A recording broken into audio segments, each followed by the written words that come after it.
All right, guys, we're going to be taking our knowledge of dealing with rational expressions and applying it now to dealing with rational equations. As you guys know, the difference between an expression and an equation is going to be that an equation has an equal sign, right? So these all are going to have equal signs. We're going to be solving, not just simplifying. So if you have an expression, all you can do is try to simplify it. If you have an equation, you can solve it. So in these situations now, we're going to be able to multiply by anything we want. It doesn't have to be a 1 necessarily, because remember, whatever you do to one side of an equation is fine as long as you do that to the other side of the equation. The first thing that I want to remind you guys is that I never want to cross multiply.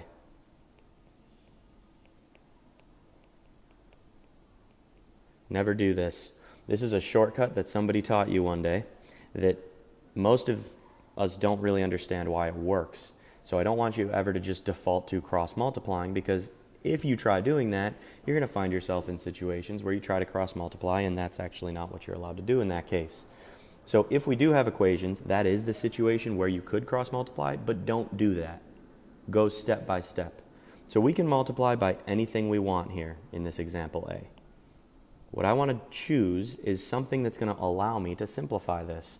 And what I'm thinking is I don't want to deal with a denominator like that. I want to get rid of that. So if I want to get rid of that denominator and cancel it, I would multiply by x minus 4 over 1, which would allow me to cancel these, right? That's going to be good for my denominators. But I'm only allowed to do that if I also do the same thing over here, because it's an equation.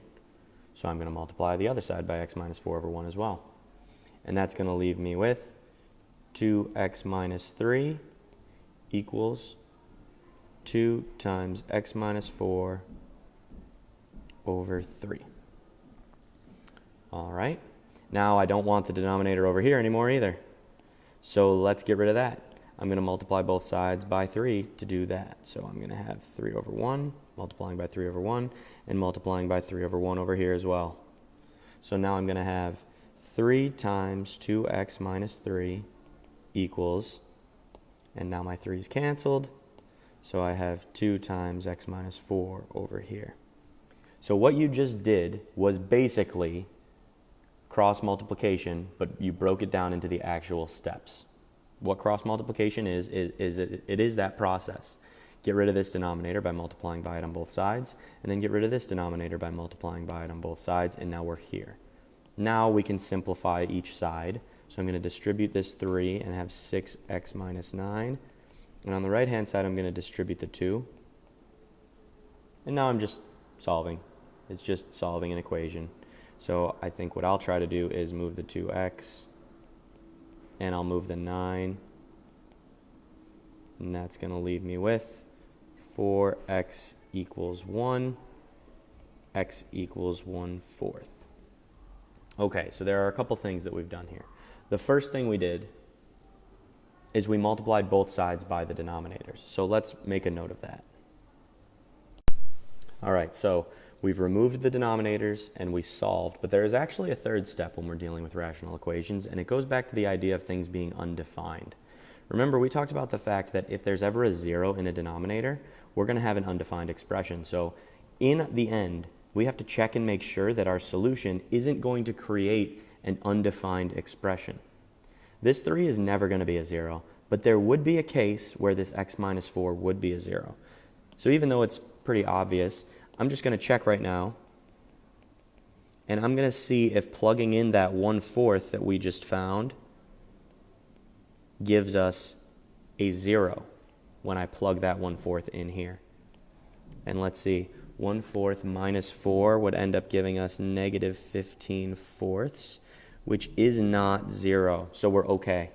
1/4 is actually our answer.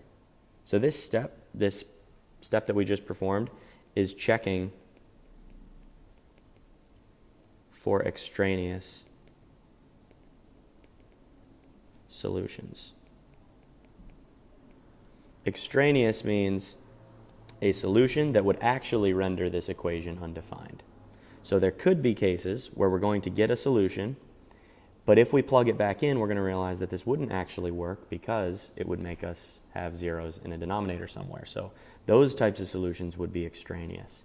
We're going to have to check for those in every case where we have an equation involving a rational expression.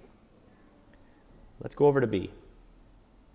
B is slightly more complicated just because we have 3 fractions here. We've got 3 rational expressions making up this equation.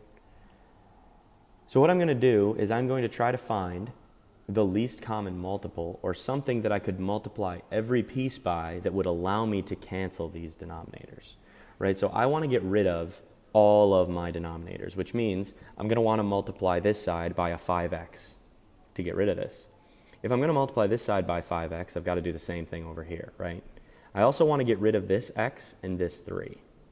So let's see what happens if I only multiply by 5x. 5x, remember that's really just 5x over 1, and I'm going to have to multiply this whole side by 5x. So what's going to happen?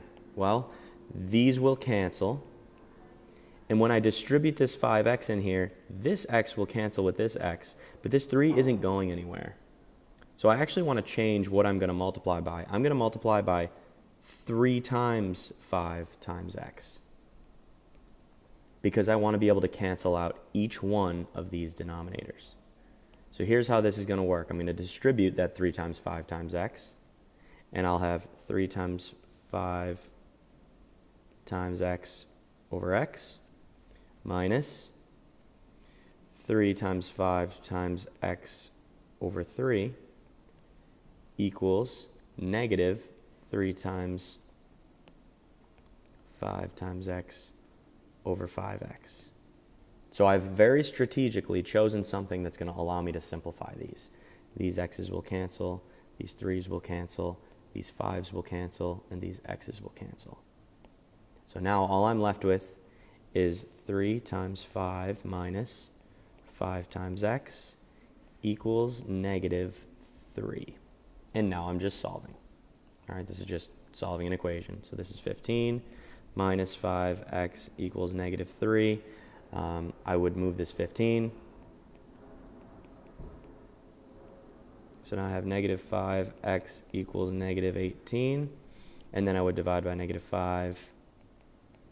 X equals negative 18 over negative 5, or 18/5. And I just have to check to be sure that if I plug in this 18/5 here and here, it's not going to give me 0 in the denominator. Obviously, if I plug in an 18/5 here, then I'll have an 18/5 in the denominator, not a 0. So that's going to be fine. What if I plug in an 18/5 here? Well, 5 times 18/5 is 18, not 0. So we're good. X equals 18/5. That worked out.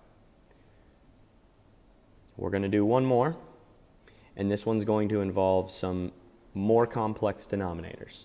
So remember, in the past, when we've been given complicated denominators like this, it's best to figure out what this is once it's factored. These are already factored, but figure out what this is once it's factored so that we don't have to multiply everything by x squared minus x minus 12 if we don't have to. There might be a least common multiple that would be better to use.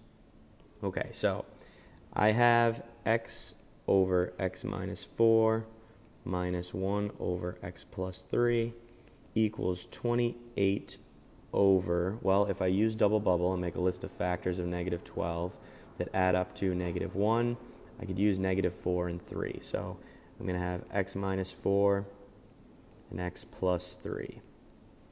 All right, well, that's good news, because if I want to get rid of an x minus 4, I'll just multiply by x minus 4 everywhere. And that'll cancel this x minus 4, and it'll also cancel this x minus 4. If I want to get rid of an x plus 3, I'll multiply by x plus 3 everywhere. That'll get rid of this x plus 3 and this x plus 3, and then I won't have any denominators anymore.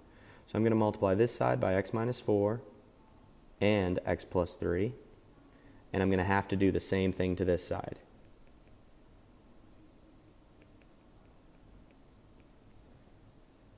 So then I have to distribute these. So I'll have x minus 4 times x plus 3 times x over x minus 4 minus x minus 4 times x plus 3 all over x plus 3 equals 28 times x minus 4 times x plus 3 all over x minus 4 times x plus 3. So as you guys are getting more used to watching these videos and learning from them, I would, at this point, pause it and try to finish this thing, because you should be able to finish this. All right, so pause it and see if you can do that, and then I'm going to continue on, and you'll see if you got it right when you get to the end. I will cancel these x minus 4s. I'll cancel these x plus 3s. I'll cancel these x minus 4s and these x plus 3s. And what am I left with? X times x plus 3 minus x minus 4 equals 28. All right, so then I'm going to end up with x squared plus 3x minus x plus 4. Remember, all I did here was just distribute and distribute. Be careful about that. I'm going to bring that 28 over to the other side too. Minus 28 equals 0. The reason I did that is because I'm realizing that the type of equation I'm going to have here is going to be a quadratic. Because I'm going to have a quadratic, I have to set this thing equal to 0 in order to solve it. So now I'm just going to combine like terms. I have a 3x and a negative x. I have a 4 and a negative 28. So I can leave myself with x squared plus 2x minus 24 equals 0. And since that is a quadratic, I can try to double bubble it. If that doesn't work, I'll use the quadratic formula. So double bubble, will it work? If I make a list of factors of negative 24 that add up to 2, I could go with 6 and negative 4, and that would give me negative 24 if I multiplied, and it would give me 2 if I added. So I'll double bubble x plus 6, x minus 4. So my solutions then are negative 6 and 4 probably, but why not definitely? Well, because we have to check for these extraneous solutions. Remember, we talked about that over here. We have to check to see if any of these are extraneous. So the way that I'm going to do that is I'm going to go back to my original problem, which is here, and I'll maybe even just look at once I factored it. And I'll see, would either of these, if I used them, give me a 0 in the denominator? Well, if I plugged in a negative 6, I'd be okay there. I'd be okay there, there, and there. None of those would be zeros. If I plugged in a 4, I'd be fine here and here. But here, if I plugged in a 4, I would get 4 minus 4 in my denominator. That would be a 0. Because that would happen if I plugged in a 4, I have to throw 4 out. 4 is an extraneous solution. So the only real solution to this equation is x equals negative 6. I would recommend watching this through one more time slowly to look and see this process and try to do it on your own. All right, but we're going to be practicing this stuff in class. So the key here, get rid of the denominators and then solve. But remember, in the end, we've got to look for those extraneous solutions.